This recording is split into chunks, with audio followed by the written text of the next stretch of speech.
Welcome to Power Half Hour. We have a new host this Wednesday. Kristen is going to be heading up our Power Half Hour call today. This is her first, so we want to make sure that we give her a warm welcome, as well as looking forward to seeing and listening to her information that she's going to be providing today for us based on the month of how to make money before you buy. So we're going to be talking about different ways and different things to be thinking about before you make your guys' purchases, things to consider. And obviously, as you guys know, Kristen is our lead property manager for the PM or the property management team. She's got a wealth of knowledge. She's definitely been in the business for quite some time and managed hundreds of units with her team that she was at previously. And so she comes with wealth of knowledge, of experience, a lot of things that I'm not thinking of but need to consider with my own portfolio and what I'm doing. So with that being said, let's give a round of applause for Kristen for heading this up, and we'll let her start this meeting. You're awesome, on mute. Doug. There we go. Thank you. Yeah, so I still want to start this meeting and have everyone kind of jump in the chat and let us know what's one big accomplishment that you've had from last week to this week. I always want to start that off on a positive note, and then we'll probably wrap up with a little bit of homework to do and bring to the table for next week. So if anyone either wants to, I'm happy to have people unmute or just chat. Either one, we'll talk about it a little bit. But Dom, what's one thing that happened last week for you that was kind of a big accomplishment? So I've been working on some technology to not only leverage my time better, but also to be able to help clients utilizing technology for when they're out there looking for deals. So I'm actually in the middle of exploring a platform that is used for not only a CRM, but also to organize data to be able to prospect to clients. So I'm working on that. I'm not going to share more than that right now because I got to make sure that test it, make sure it works to what we need to do. So, but I'm working on that. So yeah, why don't we call on some other people here? I always like to hear what other people are doing what have they been able to accomplish in the last 7 days. Why don't we go with Roger Miller? What have you done in the last 7 days that's helped you or you've been able to accomplish? Hey guys, can you hear me? So just been working on the cash out refi on home mortgage, and yeah, just trying to put together some financing for my next property. Nice. You've been working on financing in that. That's definitely an accomplishment. Sometimes it's a little bit more challenging than people think to be able to get financing, but as long as you're working with a good team to help you with that, it always makes things a lot smoother. Austin, welcome to our call. You're on the call because you've obviously registered for our upcoming event that's coming up in May on how to build your rental portfolio. This is some of our clients that we have on this call here, but what's one thing that you've been able to accomplish in the last 7 days, if you want mind unmuting yourself, unless you're driving?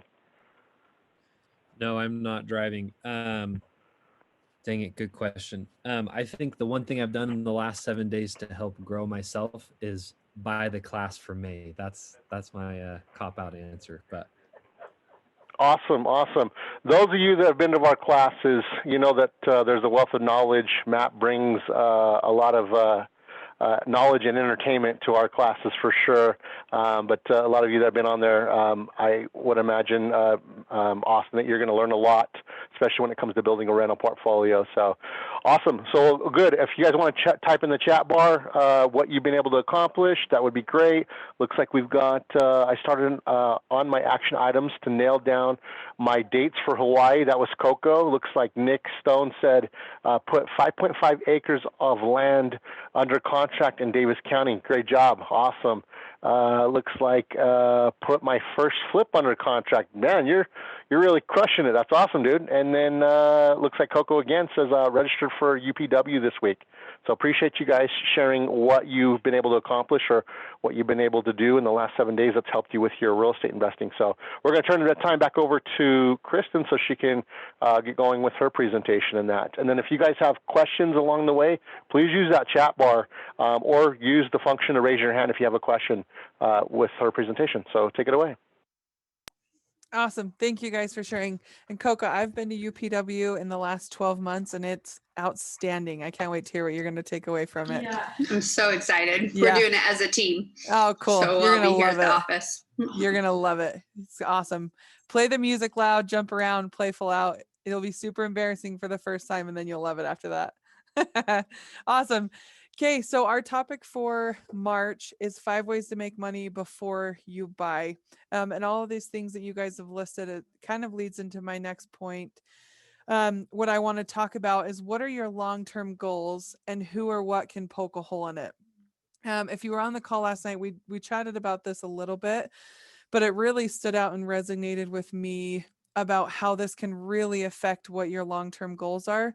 Obviously, my specialty is more in property management and real estate. So I've got 10 years of experience on that side. Well, 11 years now in property management. And I've seen that poke a hole in long-term plans, time and time again. And not because it's bad, but because people were maybe not as prepared as they should have been or weren't thinking of kind of the bigger picture on what things to consider before you buy. So one thing to kind of start with, as you're analyzing these properties and you're going to manage them yourself, which I think is great, but it's being fully prepared. So what are some things that you guys think you need before you start? If you're self-managing or if you've bought buy and hold properties, what's one thing that you guys think you need? Chris Pitts, Chris and Christine, what's one thing that you guys think you need before you buy a buy and hold?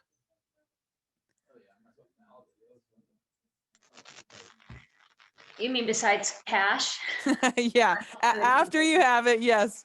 I should have led, that should have been my number one, right? Right. So yeah, besides the cash, what's one thing that you need as you're taking on a buy and hold?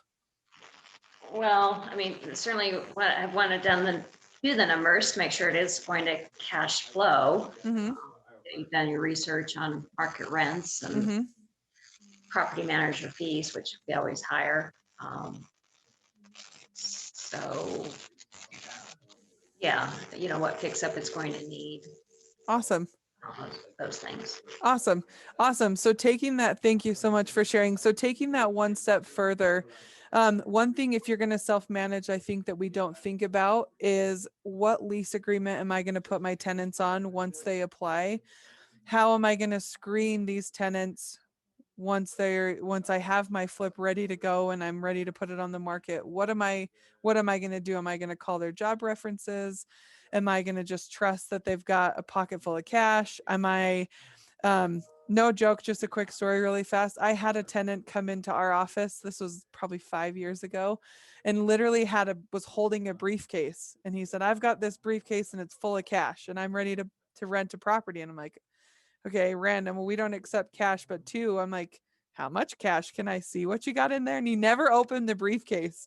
And I said, unfortunately, we don't take cash. I appreciate that you've got this tangible briefcase full of cash, but we need to go through the process. And after we kind of lined him out a little bit, he left and I never saw him again. So to this day, I still think about what was in that briefcase full of cash. But yeah, so a few things that I would make sure that you guys have is one, a solid lease that protects you, protects the property, protects the tenants, because it's an equal partnership. Have an idea of your legal notices that you might need when you're self-managing. Make sure that if they don't pay rent, what steps you need to take at that point. Because, unfortunately, no matter how well you screen on the front end, evictions are going to happen when you're in this industry. And they can, a good eviction lawyer, they can hurt, but they don't have to hurt as much. If you do it right, you post the notices quick, you move forward with the eviction in the right way, they can go from costing, on average in Utah right now, it's $3,500 to $5,000 per eviction. And that's even if you can evict. And as you guys know, we've had an eviction moratorium where we can evict. And so we've had to be really creative on how to get tenants to pay their rent and keeping up on our end and our knowledge of what stuff to know. And then the other thing I put on here is property management inspections. So whether you're self-managing, you're hiring a manager, you know, you've got your sister who's going to do it for you. Whatever you guys do, I would make sure that you're checking in on the properties at least twice a year, on a minimum, at least twice a year. And the reason I say that is because I've seen time and time again a bad situation happen simply because no one's been in the property for 5 years. If I'm ever talking to a potential client and I say, okay, you know, how long have you owned this property? Great. How long has the tenant been in there? And whenever I get that answer is like, oh, I've had the same tenant for 10 years, that always is a red flag to me, because then my next question is going to be, okay, when's the last time you physically or you hired someone had been in the property, right? So it's really great that tenants pay rent and that they've paid rent for 10 years and that you've had a long-term relationship with this tenant. But on the hindsight, there's a lot of hoarding that can happen in 10 years. There's a lot of pet acquiring that can happen in 10 years. There's a lot of family members that can move in 10 years. You know, there's a lot of things that can happen in 10 years of not seeing a property, even in 6 months of not seeing a property. So, you know, we recommend a minimum of 2 property inspections. We do them in the fall and then we do them in the spring. And no matter if a tenant just moved in, we still keep that schedule. And then we actually also implemented, thankful to COVID, we have our tenants do their own pre-renewal inspection. And we've kind of built this form, you know, and I'm happy to share what it looks like with you guys if you want, but we've built this form that says, you know, they're taking a photo of each room and they're doing it interior and exterior. So we can have a really good idea of how the property looks, even though we may have been there 3 months ago. That's okay. You know, the more you inspect, the more people will respect what you have. That's a saying that stuck to me in my career. The more you inspect, the more they respect, because they know you're going to have eyes on the property. They know you're going to be stopping by. They know that they have to have some level of responsibility and upkeep of this property. So that for me is a huge one. Let's see. So next slide. Sorry, there's a little delay. And so, go ahead, Dom. Quick question for you. Hey, Yeah. where would newer investors that are doing self-managing, where would they be able to access a good lease agreement? Yeah. Is there? So, yeah, as Coco mentioned, a good eviction lawyer will have a lease agreement that they use and they recommend. So we use we use our own lease, but we run it by Kurt Collimore. It's a lot of their stuff and our stuff kind of a hybrid. And then we revamp that lease. Another good thing is to remember that, you know, laws and regulations and things like that are going to change. And so it's really good to make sure that you're having an eviction lawyer review your lease every year. We just had them do a full review of ours because they changed a lot of stuff with COVID and with the updated legislation and evictions, you know, and now when you post a 3-day pay or vacate notice, you have to post a 30-day notice in conjunction with it. So there's just a lot of things that change every year. So yeah, a good eviction lawyer. Jeremy Shorts is another really good one. He is a great eviction lawyer. And then also the Utah Apartment Association is a great asset. Mr. Landlord's Kit. Yeah, that's good. Just make sure if you're getting anything like that that is pertinent to Utah law, if you're investing or whatever in state you're investing in. So yeah, the Utah Apartment Association is really great. And then if you're wanting to self-manage, it's something that you want to do, I would look kind of like real estate investing. For property management, they've got groups called NARPM. It's the National Association of Residential Property Managers. And what that is it's a group of brokers, owners, or high-level property managers like myself. We meet monthly, and they've got annual trade shows and things like that where you can really learn from people in the industry that have their boots on the ground. There's a lot of designations you can get through NARPM. So I've been a NARPM member for 4 years. I've gone to their trade shows, and it's just like going to an investor meeting. There's just really high caliber conversations that you have going to meetings like that. So that was a great question, Dom. Yeah, Don Ray, which repeat what name or spell it? Which one? If you want to unmute yourself. Oh, NARPM. Yeah, so it's National Association. Yeah, sorry. Thank you. No, you're good. National Association of Residential Property Management. Managers. Okay, thank you. Yeah, of course. And yeah, they've got local chapters, they've got international chapters. It's really great. Okay, so moving forward, so what what are your current rental requirements? And the reason why I asked this question and the reason why it's so important to me is because once you manage or own more than 3 doors, you're subject to any fair housing law or regulation, just like a normal property management company would. So, you know, if you're renting out more doors, you've got to have a set of rental requirements, which means you're screening every single tenant the same based on the same criteria, the same background, the same credit score. And you have to have that written out somewhere where they can find that. So, you know, for us, ours is right on our website. You guys can review that at any time. I can link it in here before we go. But yeah, have a set of rental requirements. That way, if you deny someone and they say, oh, you're being unfair because, you know, I'm here, or the color of my skin's this, or my religion's this, you can say, no, we denied you because of your credit score, and here's our requirements why you were denied. So it's really to protect you and to protect your asset. So really quickly, what are some things that you guys think that we might look for when we're screening tenants? Greta, what do you think? What's something that we would look for if we were screening a tenant?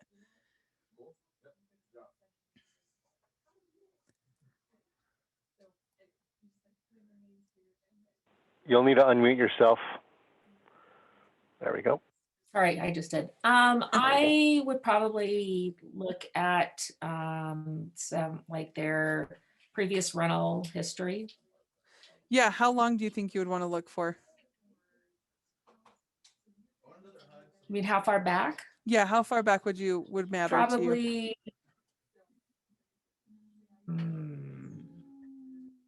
I don't know. I'd say probably at a minimum 5 years. Okay, sure. Yeah, what else do you think? Calling past landlords, that's a great one. What else do you think you'd want to know? Are you still asking me? Yeah, just because you're unmuted and it's easier. What's another thing? Give me a couple more ideas. Yeah, definitely. Like Linda said, I would want to know their credit history. I would want to know their current employment situation. I would want to know, I would probably run like a background check on them. Yeah. Awesome. Yeah, all those are great. Yeah, and I love that we're having a lot of people chat in. That's awesome. So yeah, credit history, talk to past landlords. 5 years is great. That might be really hard to get 5 years worth of landlord history. Because a lot of single family like self landlords don't keep a record that far, even though you should. So we require at least 2 years, and it must be positive. So 2 years of positive rental history. Ask why they're moving. Credit and criminal history is great. Always check their income. We require 3 times the monthly rent in their gross income, and that's combined. So whatever your rent's going to be, times it by 3. That's what they have to prove on paper that they make monthly. Because you have to consider people aren't just paying rent. They've got cars and phones and, you know, other things that they've got. And then, their debt to income ratio. We'll always do a sex offender check. And then we also require that everyone over the age of 18 applies. We want to do a background check of everyone that's over the age of 18 to ensure that they're going to be good quality tenants. Even if it's a son that's going to college, we still run a background check on them. So awesome. So here's 10 questions as we're analyzing tenants. There's 10 questions that we ask, and this is kind of a pre-screen. Actually, this is something that if someone's looking at a property, we'll ask these questions over the phone. And so, just because I am mundane and talk a lot, I'm going to ask you guys to read a few if you don't mind. So Coco, do you want to take the first 2? Yeah. So when are you hoping to move into a new home? And why are you leaving your current residence? Perfect. Why do you think we'd want to ask something like that? Well, it's good to know why they're leaving. Are they leaving on bad terms? Are they leaving because they're getting kicked out? Are they leaving just because they're changing jobs and it's going to be closer to their work? So it's good to know why they're moving. Yeah. Awesome. Thank you. I agree. Yeah. Why are you hoping to or when are you hoping to move into a new home? We always want to align that with whatever properties we have in the market. We usually list our things about 45 days before tenants move out. So we've got a good pipeline of properties. And we try to fill those before the tenants move out so we can limit our time on market, our vacancy time. And then right, exactly, why are you leaving your current residence? If it's like, oh, my landlord hates me, they're always coming after me, blah blah blah. We get a lot of that. So good questions. Let's see, Omar, do you want to take number 3 and 4?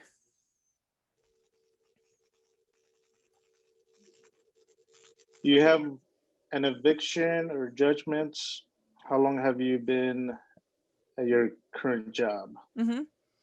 Yeah. Why do you think we'd ask questions like this to pre-screen a tenant before? And keep in mind, this is before we're even sending them through our automated system to look at a home, because that has its own kind of set of pre-screening questions. But why do you think if we got someone on the phone tangible, why would we want to ask questions like this?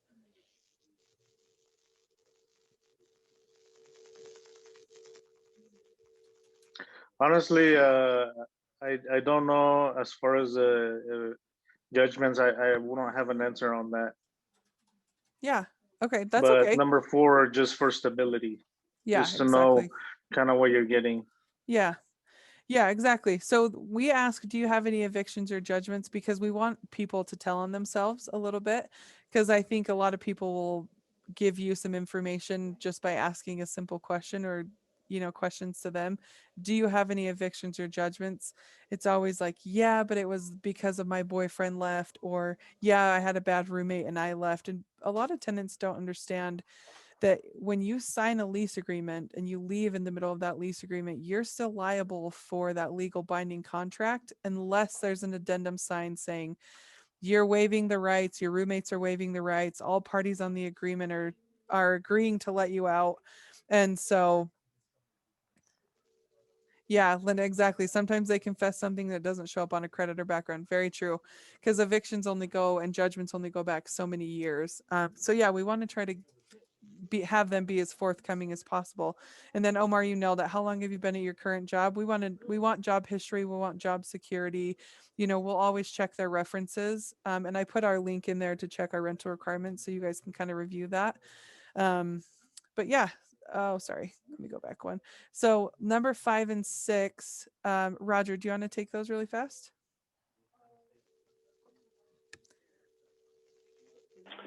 All right. What is the best way to contact your landlord employer to verify this information?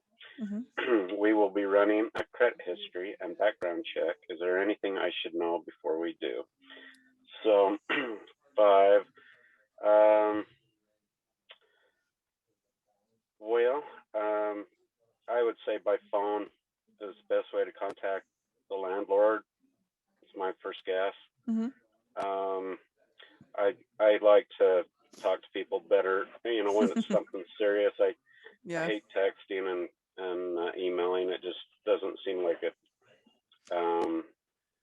Yeah, I think not it's as better. personal. Yeah. Mm-hmm. And 6, let's see. I don't know about that one.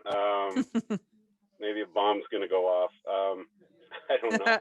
Yeah, it's kind of the same thing as question number 3, but we definitely want to let tenants know that we're going to be running a credit check in background, because it's not a soft inquiry. It is a hard inquiry on their credit. And so it will ding their points a little bit. But yeah, we're running we want to see if they've been past due on any bills, what bills they were.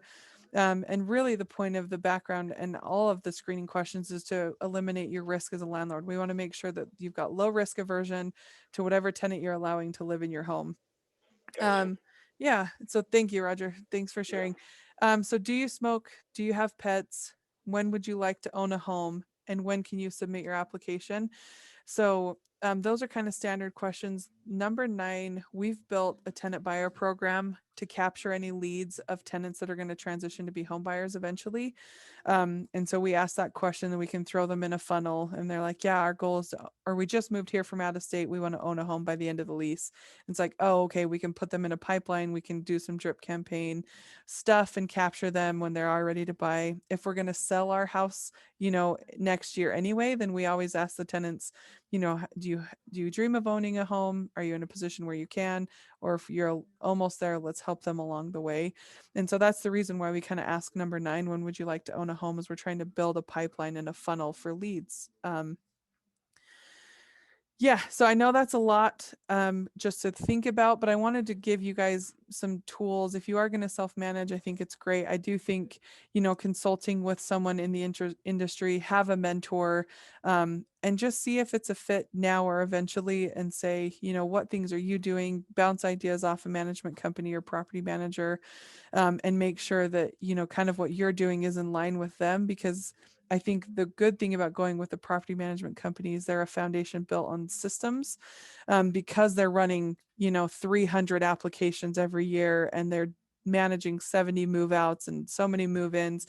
There's a lot of processes that get filed through. And so if you're stuck on posting in notices, what lease to have, how am I going to communicate with tenants that I'm coming into their unit to do an inspection? A lot of that's kind of fear-based. And even when I started 10 years ago, when I had to do my first property inspection, I was so fearful and I had the company to blame, right? It's like, I'm coming in here because this is my job, but you're coming in as the owner or the owner's agent. And so just keeping those conversations open, have a good contact, to help you along the way. And so, and we're happy to help run by scenarios with you guys and make sure that you're not getting yourself into a situation that can cause some long-term damage. Because if you remember, the question we first asked is, what's your long-term goal and what can poke a hole in it? Mismanaging a tenant in an investment can definitely poke a hole and be a financial hardship to recover from. And, we want to make sure that you guys bounce any ideas off of us before you make those hardships. So a little bit of homework before our next call. I just want to ask you guys, kind of, if you want to chat in the chat bar, what your top takeaway is and what you would want to implement from this call for next week. Maybe if you're self-managing or if you're working with a property management company, and just call them and say, hey, I had a great training today. I want to make sure you're doing these things. Let's talk about it. Or if you're self-managing, what's kind of one thing that you pulled out that's saying, I want to make sure that when I'm prepping to buy these properties, I'm thinking through this process, and what's one thing you're going to implement. If you're analyzing properties or you're looking at your buy and hold portfolio, what's one thing that you're going to implement today?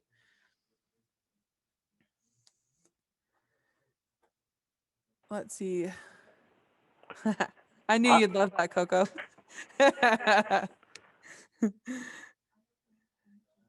Yeah, so Coco said, create a lead funnel for those tenants that want to buy in the future. And Chris Pitts, implement, let's see, check with property managers, see how many on-site inspections they're doing yearly. And one thing to add to that is make sure you're getting a report. Like, it's one thing, because I've interviewed a lot of management companies just to compare processes. And I'm like, okay, how many times you're doing it? And, for a long time, everyone's like, we're doing them every single quarter. I'm like, okay, well, where's the report showing that? And a lot of them didn't have that. And so, make sure you're getting actual reports. Like, ours come in a PDF. And sometimes if it's a bigger home, they're like 20 pages, but there's photos attached. There's notes from the inspector. Then the property manager reviews it and kind of sends up what they think needs to happen as for next steps. And so it's great that you'll have an inspection, but make sure you have something tangible. Let's see. Sorry. Let's see. Make sure to look at my properties more often. Omar says, make sure you have a great lease agreement. Get a good list of questions to ask. Implement regular inspections and inspect the property routinely. Add pictures at renewal. Awesome. I think those are all really great things. Let's see. Share with my sister who has a new rental pre-renewal. Have a tenant take photos of each room in between physical inspection periods. Yeah, and that was a really great thing. And the reason why we implemented that was because when COVID hit, we still wanted to have eyes on the property, but we wanted to protect our inspector and on ourselves from kind of going into the properties. And so we, on a whim, just hurried and created this form. And then now that we're going into properties a little bit more, and we're just asking kind of the quote COVID questions, you know, have you been sick? Do you have a fever? Blah, blah, blah. But we implemented that into our system, and now we're promising 3 inspections. So it was really kind of a thing that was born out of, we got to see the property still. Let's create this form. And now a year later, almost exactly a year later, we're like, ugh, this is processed now. We're going to have tenants do it as well. So it was a really cool thing that kind of came from last year that I'm proud of. Awesome, Kristen. Well, we appreciate you giving this presentation. Let's give her a round of applause for her first Power Half Hour call that we were able to participate on. Awesome. Well, we appreciate you guys, as always, being on these calls and that. We'll look forward to seeing you guys next week on our next Power Half Hour call. Until then, you guys have some success, and we look forward to working with you and continue to work with you. Take care.